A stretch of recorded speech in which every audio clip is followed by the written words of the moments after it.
We're going to style this maxi skirt from Target from daytime to nighttime. Let's get into it. First things first, I always wear shorts under the skirts. That way I feel more comfortable when I'm out. I chose this asymmetrical top from Amazon just so I can show off a little bit of skin up here since this is all covered. I'm gonna tuck in the shirt, remove the tan, add in my everyday hoops, letting my hair down. This is the daytime look and I'm gonna go with these flats from Steve Madden. They're just comfortable and cute. Adding the spec for daytime by Chanel sunglasses. And this is the final look for daytime.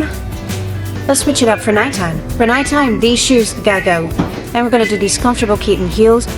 Now the accessories are gonna change this whole look. Adding this beautiful necklace. I'm gonna put some color to my lips. I forgot my lipstick. We're going to do a pop of red for nighttime because red and cheetah print just go perfect together. This is the full outfit. What do you think? Just add some jewelry, a pop of color, and I'm ready to go.